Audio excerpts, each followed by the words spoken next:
امام نے باقاعدہ جو شیخ مفید کو خط لکھا تھا، شیخ مفید کو باقاعدہ احتجاج تبرسی میں سن 610 ہجری میں وہ خط ماہ سفر کے مہینے میں امام زمانہ نے شیخ مفید کو لکھا تھا.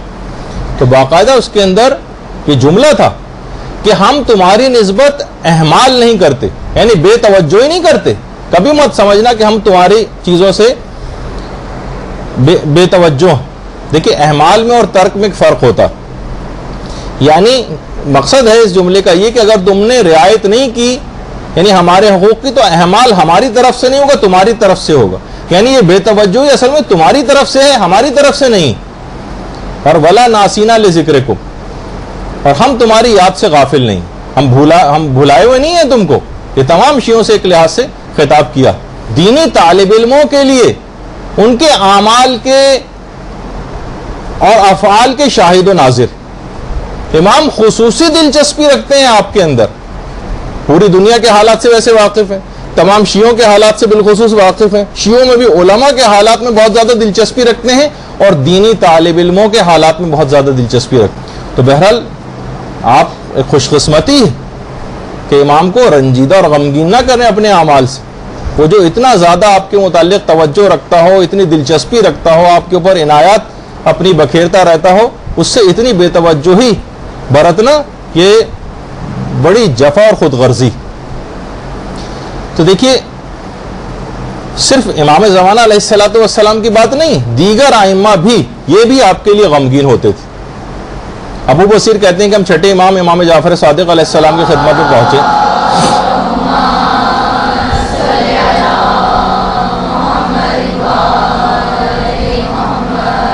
تو دیکھا کہ چھٹے امام زاروں قطار آنسوؤں کے ساتھ رو رہے ہیں. میں نے کہا اے میرے سید و سردار، یعنی ابو بصیر جو ہے حیران رہ گئے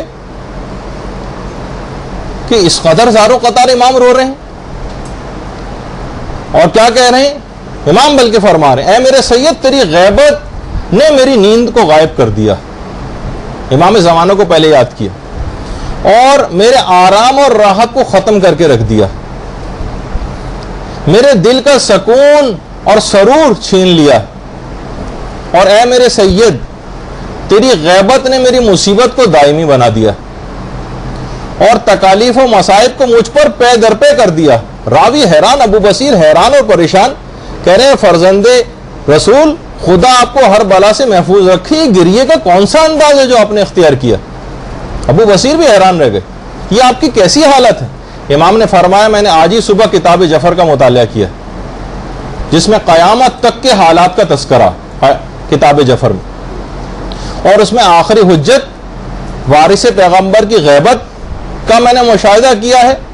اور غیبت کے جو طویل ترین دور ہے اس میں پیدا ہونے والے جو بدترین شکوک و شبہات ہوں گے، ایمان اور عقیدے کے میں لوگوں کے متزلزل ہونے کے حالات ہیں، اور شیعوں کے مبتلا شک و ریب ہونے اور اعمال سے غفلت کا میں نے مطالعہ کیا. شیعوں کے اعمال سے غفلت کا، کہ شیعہ نیک اعمال سے غافل ہو جائیں گے، اس امر نے مجھ کو اس طرح سے بے قرار ہو کر رونے پر مجبور کر دیا.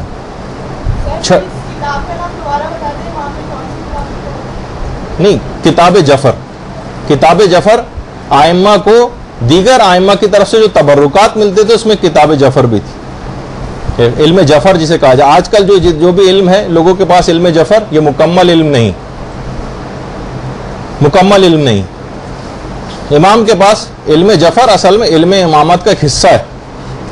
تو امام نے فرمایا کہ میں نے آج ہی کتاب جعفر میں مطالعہ کیا ہے، اور آخری زمانے کے جو شیعوں کے حالات ہیں ان کو میں نے دیکھا ہے کہ شیعہ کس طرح سے مبتلا شک و ریب ہو جائیں گے، شکوک و شبہات کے اندر گرفتار ہو جائیں گے، اور اعمال سے، نیک اعمال سے کس قدر غافل ہو جائیں گے، بلکہ ان کے ایمان اور عقیدے بھی متزلزل ہونے لگیں گے. اس بات نے مجھے اس طرح سے بے قرار ہو کر رونے پر مجبور کر دیا. تو اب آپ خود سوچئے کہ جو امام زمانہ کی پیدائش سے پہلے چھٹے امام آپ کے حالات پر اس قدر رو رہے ہیں، تو وہ امام جو کہ ہمارے زمانے کا امام ہے، اس وقت موجود اور زندہ ہے ماشاءاللہ، اس کو ہماری بدعمالیاں کس حد تک رولا رہی ہوں گی اور کس حد تک ان کو غمگین کر رہے ہوں گے، یہ تصور میں لے کر آئیے. دیکھیے امام سے جو آپ کی محبت ہے یہ بالکل برحق ہے. اس میں کسی کو شک اور شبہ نہیں. لیکن دیکھیں محبت کے کچھ تقاضے ہوتے ہیں. دیکھیں محبت ہمیشہ محب پر اپنے اثرات چھوڑتی, اپنے اثرات چھوڑتی. دیکھیں دھوپ کا ایک اثر ہوتا ہے, گرمی کی صورت میں ظاہر ہوتا ہے. برف کا ایک اثر ہوتا ہے, ٹھنڈک کی صورت میں ظاہر ہوتا ہے. محبت کا بھی ایک اثر ہے جو ظاہر ہوتا ہے. محبت جو کرنے والے ہوتے ہیں ان میں مانگنے کا نہیں, کچھ دینے کا جذبہ ہوتا ہے. ہم دیکھتے ہیں کہ ہم دینا دلانا کچھ بھی نہیں, امام کو اپنی طرف سے اپنا کوئی عمل نہیں بھجوا رہے, بس صرف مانگے چلے جا رہے ہیں. جس طرح ایک آقا کا ایک طریقہ کار ہوتا ہے جو غلام سے معاذ اللہ صرف تقاضے کرتا رہتا ہے, یہ کرو وہ کرو وہ کرو وہ کرو. وہ اپنے آپ کو پابند نہیں سمجھتا کہ مجھے بھی کچھ کام کر کے دکھانا. تو محبت کرنے والوں کا کچھ مانگنے کا نہیں, کچھ دینے کا جذبہ ہوتا. محبت کرنے والا اپنے محبوب کی ناراضگی سے ڈرتا, اس کے سامنے ایسے اعمال کو انجام دیتے ہوئے شرمندگی محسوس کرتا. لیکن ہمیں وہ نظر نہیں آ رہا ہے. محبت کے کچھ تقاضے, صرف محب کہہ دینا اپنے آپ کو کافی نہیں, کوئی لیبل نہیں ہے کہ کوئی خطاب ہم کو مل گیا محب اہل بیت ہونے کا. عمل سے یہ چیز ظاہر ہوگی. وہ شرمندہ ہوتا ہے, اس کی ناراضگی سے ڈرتا ہے. محبت کرنے والا اپنے محبوب کی مشکلات کے اوپر غمگین ہوتا ہے. تو کیا ہو گیا؟ اچھا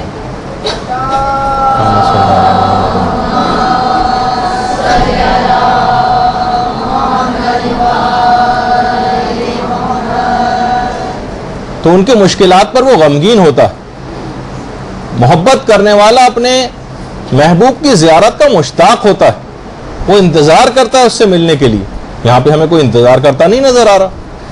محبت کو ہمیشہ محبوب مطلوب ہوتا ہے, ہر وقت وہ اس کا انتظار کر رہا ہوتا ہے, جبکہ ہمیں محبوب مطلوب نہیں, بلکہ اس کے حوالے سے ہمیں جو ہے وہ دولت چاہیے, اس کے حوالے سے نوکری چاہیے, اس کے حوالے سے شادی چاہیے, اس کے حوالے سے کاروبار چاہیے, اس کے حوالے سے اچھا رشتہ چاہیے, اس کے حوالے سے اولاد ہم طلب کرتے ہیں.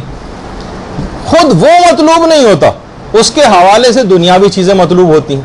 یعنی ہمارا معیار محبت فقط یہ رہ گیا ہے کہ ہم ایک عدد جشن کا پروگرام کر لیں سالانہ, چند شعراء کا بلا کر کلام سن لیں, کچھ کھانا وغیرہ ہو, کچھ تبرک ہو, اور بہت ہوا تو SMS کے ذریعے ایک دوسرے کو مبارکبادیں دیتے رہیں. یہی ابتدا ہے, یہی انتہا ہے. کرنا کرانا کچھ بھی نہیں ہے, صرف زبانی جمع خرچ کی حد تک بات ہوتی. اس کو منافقت کہا جاتا ہے, یہ زبانی جمع خرچ. دیکھیے کتنا آپ دعائے عہد کے اندر آپ پڑھتی کہ مولا میں عہد کرتی ہوں آج صبح اور ہر دن جس دن میں جب تک میں زندہ ہوں کہ وہ عقد اور بیعت جو میری گردن پہ میں ہرگز اس سے منحرف نہیں ہوں گی. کتنے ہم جھوٹے وعدے اور عہد امام سے کرتے ہیں. کبھی ہم زیارت عاشوراء میں مثلا کہہ رہے ہوتے ہیں اے میرے امام, جس سے آپ کی صلح ہے اس سے میری صلح ہے, جس سے آپ کی جنگ ہے اس سے میری جنگ ہے. تو امام کی جنگ تو شیطان سے ہے, اور شیطان کو ہم نے اپنا جگری دوست بنا رکھا ہے. تو دیکھیے خود کو شرعی حدود کا پابند بنانا, ایسے کام کرنے ہیں جو امام جس کو پسند کریں. مثلا آپ خود دیکھیں کہ امام, ہم کہتے ہیں کہ امام کا ظہور جلد ہو جائے, امام جلد تشریف لے آئیں. کسی گھرانے کا کوئی جو باپ ہے, سربراہ ہے, اگر کسی دوسرے ملک سے کئی سال بعد آ رہا ہو, 5 سال بعد مثلا آ رہا ہے, اس کے استقبال کے لیے اگر آپ جائیں گے, مثلا باپ اگر ذرا سا بھی مذہبی اور وہ ان چیزوں کو پسند نہیں کرتا, اس کے استقبال کے ایئرپورٹ پہ ہم جا رہے ہیں اور ڈھول لے کر جا رہے ہیں اور ہارمونیم لے کر جا رہے ہیں اور گٹار لے کر جا رہے ہیں, تو یہ کیسا انتظار ہے, کہ کیا کہا جائے گا اس کو؟ کیا وہ باپ اس بات کو پسند کرے گا؟ اتنے سال بعد ایک تو وہ آ رہا ہے, امام زمانہ 1000 سال بعد مثلا تشریف لے کر آئیں گے. تو ہر وہ کام ہم ان کو کر رہے ہیں ان کے استقبال کے لیے جس سے وہ انتہائی سخت نفرت کرتے ہیں. جیسے وہ باپ مثلا جو 5 سال بعد اپنے گھر واپس آ رہا ہے, اس کے استقبال کے تمام وہ چیزیں ایئرپورٹ پہ لے کے جا رہے ہیں جس سے وہ شدید, جس سے اس کو اذیت پہنچے. تو دیکھیے آپ کو چاہیے کہ اس وقت کی بھی لذت کو محسوس کریں کہ اگر ہم مر گئے اور امام ہماری قبر کے نزدیک آ کر کہیں کہ قم باذن اللہ, اٹھو اور میری دور حکومت میں یہ فلاں فلاں خدمت انجام دو, تو یاد رکھیں یہ وہی لوگ ہوں گے جو اس وقت اٹھائے جائیں گے جو مرنے سے پہلے کوئی خدمات دینی انجام دیتے ہوں, کسی نہ کسی شعبے میں کوئی خدمت دینی انجام دیتے ہوں گے. یہ کیسے ممکن ہے جس زمانے میں تم خود مکلف تھے, تم پر شرعی ذمہ داریاں تھیں, وہ ساری زندگی تم لاپرواہی سے گزار کر مر گئے اور کچھ کر کے نہیں دیا, اور مرنے کے بعد تمہیں زندہ کر کے کوئی ذمہ داری دی جائے گی؟ خود سوچیں کہ عقل اور تصور میں آنے والی بات ہے.